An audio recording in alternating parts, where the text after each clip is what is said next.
Welcome to कड़क cricket. मैं हूं हर बार की तरह आपके साथ पंकज भार्गव और मेरे साथ दमदार स्पोर्ट्स जर्नलिस्ट राजीव मिश्रा मौजूद हैं। और नए हफ्ते की शुरुआत सोमवार के दिन के साथ 7:30 बजे बेहद इंपॉर्टेंट अहम मुकाबला होने जा रहा है मुंबई इंडियंस और शाहरुख खान की टीम केकेआर के बीच। तो इससे पहले कि हम प्लेइंग 11 की डिस्कशन करें, मैं चाहूंगा केकेआर की अगर हम बात करें, सबसे महंगे खिलाड़ी वेंकटेश अय्यर, लेकिन काम जो है जैसा होना चाहिए था हो नहीं रहा। बिल्कुल। और वो पुरानी कहावत है ना पंकज भाई, नाम बड़े और दर्शन छोटे, यानी कि बहुत हैवी प्राइस पे आपको But don't you think it's too early? एक और बात कह सकते हैं कि ऊंची दुकान और फीके पकवान। नहीं, but don't you think it's too early to comment?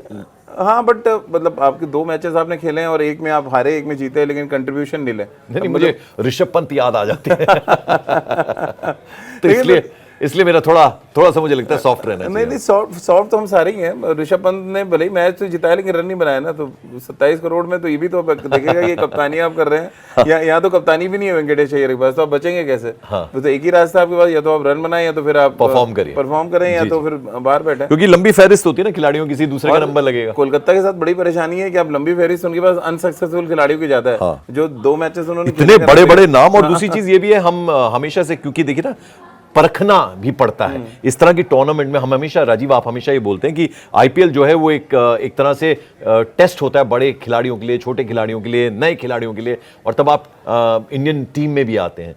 तो मुझे लगता है कि मौके फिर और लोगों को मिलते हैं। अगर आप खराब परफॉर्म करेंगे तो कोई दूसरा खिलाड़ी अंदर आएगा। जी वेंकटेश अय्यर। जी वेंकटेश अय्यर, क्योंकि जब सैयद मुश्ताक अली टूर्नामेंट हुआ जिसकी वजह से इनका प्राइस बहुत हैवी, मतलब बहुत बड़ी प्राइस पे लिया केकेआर ने, और इससे पहले भी वो केकेआर के लिए ही खेल रहे थे सीजन में, तो उनको रिटेन ना करके इनको ऑक्शन में खरीदा गया और 23 करोड़ रुपए के आसपास की उनकी बोली लगी थी। सेकंड या थर्ड हाईएस्ट बोली है। तो एक तो गेंदबाजी उनसे करा नहीं रहा कप्तान, एज ऑलराउंडर उनको टीम में लिया गया, बैटिंग में वो कंट्रीब्यूट कर नहीं रहे हैं, तो फिर बहुत सीरियस क्वेश्चंस खड़े होते हैं कि जब आप ना बैटिंग में कंट्रीब्यूशन है, फील्डिंग में भी बहुत ज़्यादा, आप ऐसा नहीं कि आप जॉन्टी रोड्स की तरह इतने एजाइल हैं कि 20-25 रन बचा लेंगे टीम के लिए, तो जब नहीं बचा रहे तो फिर आपको पूरा कंसंट्रेशन अपना बैटिंग पे करना पड़ेगा।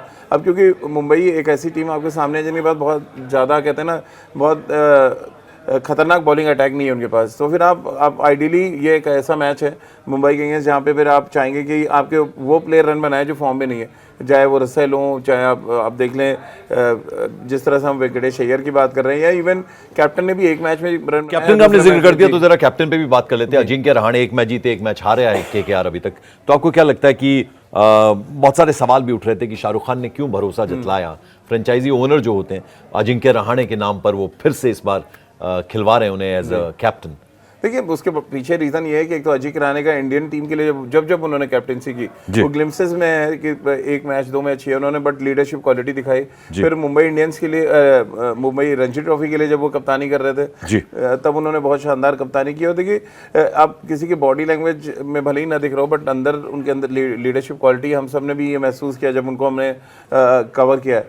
तो और वैसे भी कोलकाता का इतिहास रहा है, अगर आप पंकज में देखें, उन्हीं खिलाड़ियों को अचानक वो कप्तान बना देते हैं जिसके बारे में आप सोचते ही नहीं है। श्रेयस अय्यर को आप याद करें, श्रेयस अय्यर कैप्टन थे, किसी ने भी नहीं सोचा, और वो चैंपियनशिप जिता के लगे।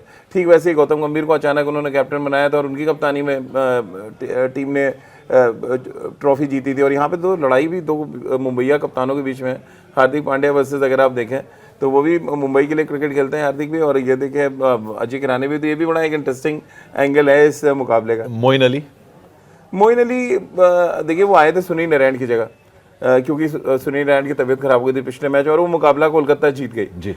तो अब टीम मैनेजमेंट के सामने सुनील नारायण को अवॉइड नहीं करेंगे, मुझे लगता है बॉलिंग अटैक जो है करना भी नहीं चाहिए, क्योंकि जो आपने इनिशियली रणनीति बनाई है, और पहले मैच में जो हमने देखा सुनील नारायण से ओपन कराया उन्होंने अच्छी बैटिंग की थी, 47 रन बनाए, बॉलिंग में थोड़े वीक लग रहे थे, और आपने भी क्वेश्चन किया था कि उनकी बॉलिंग में वो दम नजर नहीं आ रहा। मोइन अली ने जो मैच जीता है वहाँ पे उन्होंने बहुत अच्छा स्पेल डाला, 4 ओवर में 23-24 रन दिए थे और 2 विकेटें उन्होंने निकाली थी। तो मोइन अली को ड्रॉप करना, मुझे तो लग रहा उनको ड्रॉप करने से अच्छा है कि आप एक पेसर जो खिला रहे हैं, जो स्पेंसर जॉनसन खिला रहे हैं मसलन, और हर्षिल राणा के साथ कॉम्बो बनता है उनका, और वो क्योंकि बॉलिंग के साथ बैटिंग बहुत अच्छी करते हैं, तो अगर आपको एक ऐसा प्लेयर मिल रहा है जो मतलब एक के साथ एक फ्री वाला मामला है, हालांकि ऑलराउंडर्स की अब कोई बहुत ज्यादा वक्त रही नहीं जब से इम्पैक्ट प्लेयर आया, हाँ। लेकिन आप ऐसे प्लेयर्स को तब भी मुझे लगा तरजीह दे सकते हैं। अब चूंकि केकेआर की बात हो रही, तो एक आखिरी सवाल केकेआर की टीम को, फिर मुंबई इंडियंस पे हम रुख करेंगे। इम्पैक्ट प्लेयर कौन लग रहा है आपको कि बेहतरीन प्रदर्शन जिसका रह सकता है और किससे बहुत उम्मीदें हैं आपको? देखिए, मुझे आंद्रे रसेल से बहुत ज़्यादा उम्मीद है पंकज भाई, क्योंकि T20 में जिस तरह की वो बैटिंग करते हैं, और अगर आप टॉप 5 छक्के मारने वालों की लिस्ट देखें वर्ल्ड में,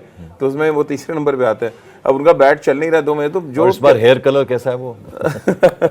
हेयर कलर उनको बदल देना चाहिए, शायद वो लग भी बदल जाए, क्योंकि जब जब उनका बैट चलता है ना पंकज भाई, कोलकाता के लिए जो चीज़ें बहुत आसान हो जाती है मैदान पे, क्योंकि वन साइडेड कर देते हैं मैच पूरी तरह से। तो उनका चलना, और क्योंकि उनसे अभी तक उन्होंने दोनों मैच में बॉलिंग नहीं करी है, अब या तो अनफिट है या मेडिकल रीजंस की वजह से नहीं कर रहे हैं, या पिच ऐसी नहीं मिली अभी तक कि आप आंद्रे रसेल से गेंदबाजी कराएं, और अगर वो गेंदबाजी नहीं कर रहे हैं तो फिर उनको बैटिंग में सही तरीके से इस्तेमाल करके उनकी जो एबिलिटी है ना उसको यूज़ करना चाहिए, तभी आपको फायदा नहीं। इतने बड़े बड़े प्लेयर लेके आप यूज़ ही ना कर पाए तो फिर बेकार। मैं चूंकि आईपीएल की हम बात करें, इससे पहले कि मुंबई इंडियंस की बात हम पूरे तरीके से शुरू करें, देखिए आंद्रे रसेल का आपने नाम लिया, लेकिन जो क्रिस गेल करते थे या जो एबी डिविलियर्स करते थे या शेन वॉर्न का हम हमेशा जिक्र करते हैं, यानी वो अकेले प्लेयर जो है वो मैच और टूर्नामेंट जिताने में उनका नाम हो जाता था, वैसा खिलाड़ी जो है अभी किसी टीम में उस तरीके से नजर नहीं आता। नहीं, अभी वो जो कैलिबर है, जो आपने कहा एबी डिविलियर्स की बात कर लें या क्रिस गेल की बात करें, या कुछ हद तक ब्रैंडन मैकलम ने जिस तरह से पहले मुकाबले में खेला, मेरे जो फेवरेट थे जैक कैलिस थे। ब्रैंडन मैकलम ने तो शुरुआत किया था, उन्होंने एक्चुअली आईपीएल की पहचान बना, और वो भी कैलकाटा के लिए ही खेल रहे थे। वो कैलकाटा वर्सेस आरसीबी मैच था, मुझे याद है, जब उन्होंने वो जाके 158 रन बनाए और वहां से आईपीएल बन गया, क्योंकि ब्रांडिंग हो गई उस सेंचुरी की वजह से, यार क्रिकेट ऐसी भी हो सकती है। तो वो उस सेंचुरी का हमेशा आईपीएल में बहुत इंपॉर्टेंट। और चूंकि आप हमेशा ये कहते हैं कि चेन्नई सुपर किंग्स महेंद्र सिंह धोनी भी कोई खास चेंजेस नहीं करते, मुंबई इंडियंस भी लगभग वैसी टीम चलती है। हार्दिक पांड्या कैसा लग रहा है आपको? कि देखिए, हार्दिक के बाद सामने चैलेंज तो है, क्योंकि जब सूर्या ने पहले मैच में कप्तानी की तो हार गए, और अब क्योंकि विनिंग मोमेंटम आपको बनाए रखने के लिए, और क्योंकि टूर्नामेंट देखिए पंकज भाई बहुत लंबा है, एक आध मैच हारेंगे आप, एक आध मैच जीतेंगे, बट कंसिस्टेंट आप कितने हैं ये बहुत इंपॉर्टेंट है। जो टीमें 7-8 मैचेस कंटिन्यूस जीतेंगी, अगर आप अभी देखें बहुत दो एक मैच 2 मैच 3 मैच खेला है, तो अभी कंसिस्टेंट कौन सी टीम है ये पता नहीं लग रहा है। तो ये मुझे लग रहा है ये जो वीक अब शुरू होगा, मंडे है क्योंकि आज, और ये वीक जब शुरू होगा तो एक्चुअल पता चलना शुरू होगा कि कौन सी टीम कंसिस्टेंट है और कौन सी टीम टॉप 4 में पहुंचने जा रही। तो बड़ा क्रूशियल वीक है जो ये शुरू हो रहा है। और आपने जैसे चर्चा की शुरुआत में कहा कि नए हफ्ते का नई शुरुआत है, तो मेरे लिए भी इस वीक में आईपीएल की एक नई शुरुआत है, जहां से टीमें पता चलेंगी कौन सी ज्यादा कंसिस्टेंट है। तो चलिए, अब देखिए, हम वो सवाल हमेशा मैं आपसे कहता हूं कि वो जो लोग आपको देख रहे हैं, सुन रहे हैं, उनकी जरा टीम बनवा दीजिए।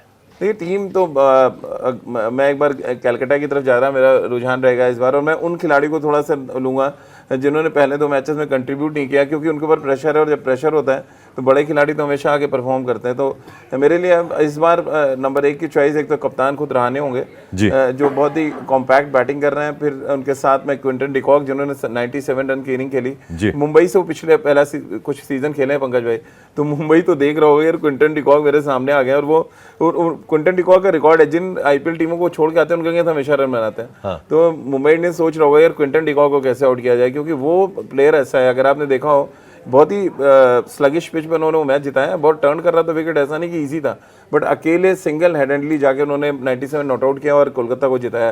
तो मेरे लिए क्विंटन डिकॉक, अजिंक्य रहाणे के साथ हर्षित राणा में एक रखूंगा, वरुण चक्रवर्ती एक और गेंदबाज, और उनके साथ साथ मैं 20 से आंद्रे रसेल को ले आऊंगा।